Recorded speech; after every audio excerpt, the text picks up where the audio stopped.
Câu của Hứa Khải nói với Đàm Tùng Vận, tôi sẽ luôn bên bạn, đã dấy lên cuộc thảo luận sôi nổi trên internet. Câu nói của Hứa Khải dành cho Đàm Tùng Vận, tôi sẽ luôn bên bạn, trong một buổi ghi hình gần đây đã nhanh chóng trở thành chủ đề gây bùng nổ trên mạng xã hội. Chỉ một câu nói ngắn ngủi nhưng lại khiến hàng triệu người không thể ngừng bàn luận suốt nhiều ngày liền, từ các diễn đàn giải trí, video chỉnh sửa đầy cảm xúc cho đến những bài viết phân tích dài trên mạng xã hội. Ở đâu người ta cũng nhắc đến khoảnh khắc đặc biệt ấy với sự rung động rất khó diễn tả thành lời. Buổi ghi hình hôm đó vốn đã thu hút rất nhiều sự chú ý ngay từ khi thông tin về sự xuất hiện chung của Hứa Khải và Đàm Tùng Vận được công bố. Rất đông fan đã đứng chờ từ sớm bên ngoài trường quay chỉ để được nhìn thấy hai người xuất hiện cùng nhau. Không khí từ trước khi chương trình bắt đầu đã vô cùng náo nhiệt với những tiếng gọi tên vang lên liên tục. Khi Đàm Tùng Vận bước ra sân khấu đầu tiên, tiếng reo hò gần như vang dội khắp khán phòng. Cô xuất hiện với phong cách nhẹ nhàng quen thuộc, mái tóc được tạo kiểu tự nhiên cùng nụ cười trong trẻo khiến cả sân khấu như mềm lại dưới ánh đèn vàng dịu nhẹ. Chỉ vài phút sau, Hứa Khải xuất hiện trong bộ trang phục đơn giản nhưng cực kỳ nổi bật với dáng vẻ điềm tĩnh quen thuộc. Ngay từ những phút đầu tiên, cộng đồng mạng đã cảm nhận được bầu không khí cực kỳ đặc biệt giữa hai người hôm ấy. Đàm Tùng Vận liên tục bật cười vì những câu nói hài hước của Hứa Khải, còn anh thì gần như luôn vô thức quay sang nhìn cô với ánh mắt rất dịu dàng. Khoảnh khắc làm rung chuyển mạng xã hội xảy ra trong phần giao lưu cuối chương trình. Khi MC nhắc đến áp lực của người nổi tiếng và hỏi Đàm Tùng Vận rằng điều gì khiến cô cảm thấy yên tâm nhất trong những giai đoạn khó khăn, cô im lặng vài giây rồi bật cười nhẹ như đang suy nghĩ điều gì đó rất sâu trong lòng. Đúng lúc ấy, Hứa Khải đứng cạnh bất ngờ quay sang nhìn cô rồi nói bằng giọng rất nhẹ nhưng rõ ràng giữa không gian yên tĩnh của trường quay rằng, tôi sẽ luôn bên bạn. Khoảnh khắc ấy gần như khiến cả sân khấu im lặng vài giây trước khi tiếng reo hò bùng nổ dữ dội từ phía khán giả. Nhiều fan bên dưới đứng bật dậy vì quá xúc động, có những người còn che miệng vì không tin rằng Hứa Khải lại nói ra một câu đầy cảm xúc như thế ngay trước hàng nghìn người. Điều khiến cộng đồng mạng rung động mạnh nhất không chỉ là câu nói ấy mà còn là cách Hứa Khải nhìn Đàm Tùng Vận khi nói ra từng chữ. Ánh mắt anh hôm ấy không hề mang cảm giác đang diễn hay cố tình tạo hiệu ứng cho chương trình. Ngược lại, nó rất chân thành và dịu dàng, như thể anh thật sự muốn truyền cho cô cảm giác an tâm giữa tất cả sự ồn ào xung quanh. Trong khi đó, phản ứng của Đàm Tùng Vận cũng nhanh chóng trở thành chủ đề được bàn tán khắp internet. Sau khi nghe câu nói ấy, cô gần như sững lại vài giây rồi cúi đầu cười đầy ngại ngùng. Đôi mắt cô ánh lên cảm xúc rất khó diễn tả khiến nhiều fan nói rằng họ cảm thấy khoảnh khắc ấy đẹp đến mức giống như một cảnh phim điện ảnh. Sau khi đoạn video lan truyền trên Weibo, từ khóa liên quan đến Hứa Khải và Đàm Tùng Vận nhanh chóng leo lên top tìm kiếm. Hàng triệu bình luận xuất hiện chỉ trong vài giờ đầu tiên. Có người nói rằng họ đã xem lại khoảnh khắc ấy hàng chục lần mà vẫn cảm thấy tim đập nhanh mỗi khi nghe câu nói, tôi sẽ luôn bên bạn. Nhiều fan lâu năm bắt đầu phân tích sâu hơn về ý nghĩa phía sau câu nói ấy. Họ cho rằng điều khiến mọi người xúc động không nằm ở mức độ lãng mạn của câu chữ mà nằm ở sự chân thành trong cách Hứa Khải nói ra nó, không quá hoa mỹ hay kịch tính.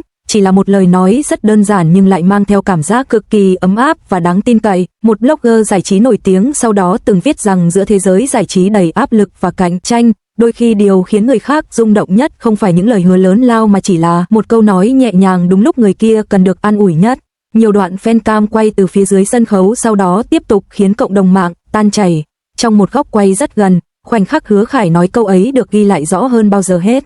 Anh nhìn Đàm Tùng Vận vài giây rất lâu trước khi nói ra từng chữ với biểu cảm cực kỳ dịu dàng.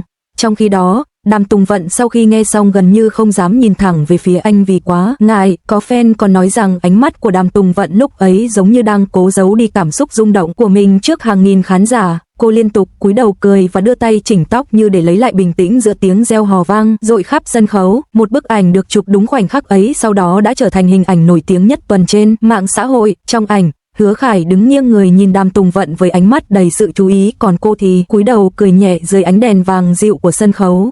Toàn bộ khung hình mang cảm giác cực kỳ điện ảnh khiến hàng triệu người xem mà không thể rời mắt. Sau đêm hôm ấy, hàng loạt video chỉnh sửa cùng nhạc nền chữa lành tiếp tục phủ kín mạng xã hội. Tiếng nhạc nhẹ nhàng vang lên cùng hình ảnh Hứa Khải nói, tôi sẽ luôn bên bạn, khiến rất nhiều người cảm thấy xúc động theo cách rất khó giải thích. Có fan từng viết rằng điều khiến họ rung động không phải vì câu nói ấy quá lãng mạn mà vì nó mang cảm giác cực kỳ bình yên, giống như giữa thế giới đầy mệt mỏi và áp lực, ai cũng từng mong có một người dịu dàng nói với mình rằng họ sẽ luôn ở bên cạnh. Nhiều người trưởng thành sau này còn chia sẻ rằng khoảnh khắc ấy khiến họ nhớ lại những rung động giản dị nhất của tuổi trẻ, không cần những lời yêu quá lớn lao hay những hành động quá hoàn hảo, đôi khi chỉ một câu nói chân thành thôi cũng đủ khiến trái tim người khác mềm lại thật lâu. Có lẽ chính vì vậy mà câu nói của Hứa Khải dành cho Đàm Tùng Vận đã có thể làm dấy lên cuộc thảo luận sôi nổi khắp internet mạnh đến thế, không chỉ vì sự nổi tiếng của hai người mà bởi trong khoảnh khắc đầy ánh đèn và tiếng reo hò ấy, họ đã vô tình mang đến một loại cảm xúc rất dịu dàng khiến hàng triệu người cảm thấy trái tim mình rung động như được quay lại những năm tháng thanh xuân đẹp nhất. Sau khi câu nói "tôi sẽ luôn bên bạn" của Hứa Khải dành cho Đàm Tùng Vận lan truyền khắp mạng xã hội, làn sóng thảo luận từ cộng đồng mạng gần như không hề giảm nhiệt.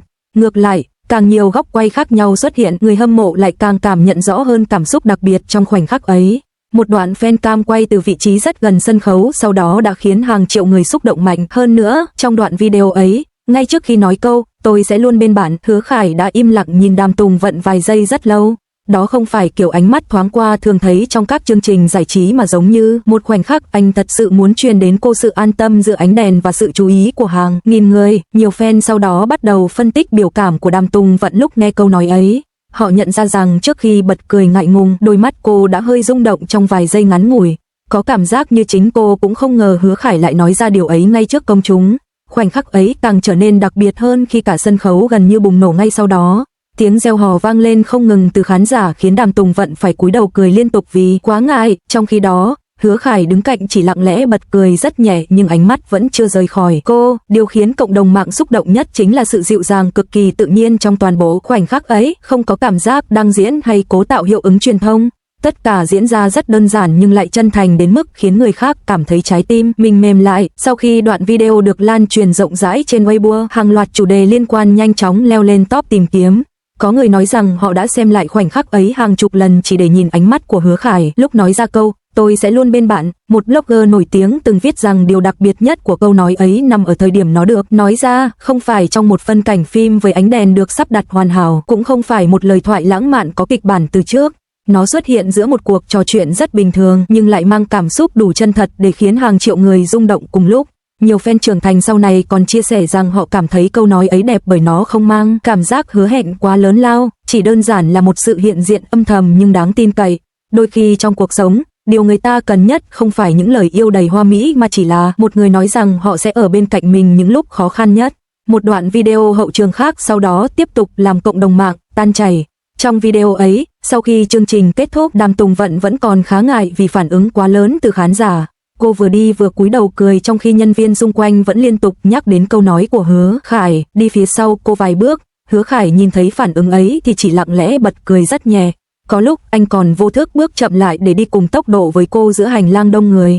Chính những chi tiết rất nhỏ ấy lại khiến fan cảm thấy cảm xúc giữa hai người chân thật hơn bất kỳ điều gì. Một bức ảnh chụp từ phía sau sân khấu sau đó đã trở thành hình ảnh được chia sẻ rất nhiều trên mạng xã hội. Trong ảnh, Đàm Tùng Vận đang quay đầu cười nhẹ, còn Hứa Khải đứng phía sau nhìn cô với ánh mắt cực kỳ dịu dàng. Ánh đèn vàng mờ từ hành lang phủ nhẹ lên hai người khiến toàn bộ khung hình mang cảm giác như một cảnh phim chữa lành đầy cảm xúc. Nhiều người bắt đầu nói rằng điều khiến họ yêu thích Hứa Khải và Đàm Tùng Vận không chỉ vì họ đẹp đôi mà bởi hai người luôn mang đến cảm giác rất bình yên mỗi khi xuất hiện cùng nhau. Một loại cảm xúc rất nhẹ nhàng khiến người khác cảm thấy được chữa lành giữa những ngày áp lực và mệt mỏi. Có fan từng bình luận rằng khi nghe Hứa Khải nói "tôi sẽ luôn bên bạn", họ không chỉ nghĩ đến Đàm Tùng Vận mà còn nghĩ đến chính bản thân mình. Giống như câu nói ấy vô tình chạm đến cảm xúc sâu nhất trong lòng rất nhiều người trưởng thành đã từng cảm thấy cô đơn giữa cuộc sống quá nhiều áp lực. Sau đêm hôm ấy, hàng loạt video chỉnh sửa cùng nhạc nền dịu dàng tiếp tục phủ kín mạng xã hội. Những khoảnh khắc Hứa Khải nhìn Đàm Tùng Vận bằng ánh mắt đầy sự chú ý, hay lúc cô cúi đầu cười vì ngại sau câu nói ấy, đều trở thành hình ảnh khiến hàng triệu người xem mãi không chán. Một số fan còn bắt đầu nhớ lại toàn bộ hành trình hợp tác giữa hai người từ trước đến nay. Họ nhận ra rằng trong rất nhiều khoảnh khắc nhỏ suốt những năm qua, Hứa Khải luôn vô thức dành cho Đàm Tùng Vận sự dịu dàng đặc biệt. Và có lẽ chính vì đã tích lũy quá nhiều cảm xúc như thế nên chỉ một câu nói rất đơn giản thôi cũng đủ khiến cộng đồng mạng rung chuyển mạnh đến vậy. Có người nói rằng thanh xuân đôi khi không nằm ở những chuyện tình quá hoàn hảo hay mãnh liệt.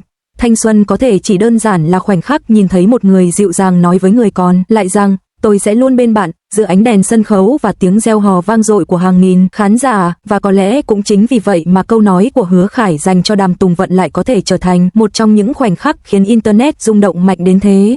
Không chỉ vì sự nổi tiếng của hai người mà bởi trong vài giây ngắn ngủi ấy, họ đã vô tình mang đến cho hàng triệu người cảm giác ấm áp rất hiếm gặp giữa thế giới đầy vội vã và ồn ào này.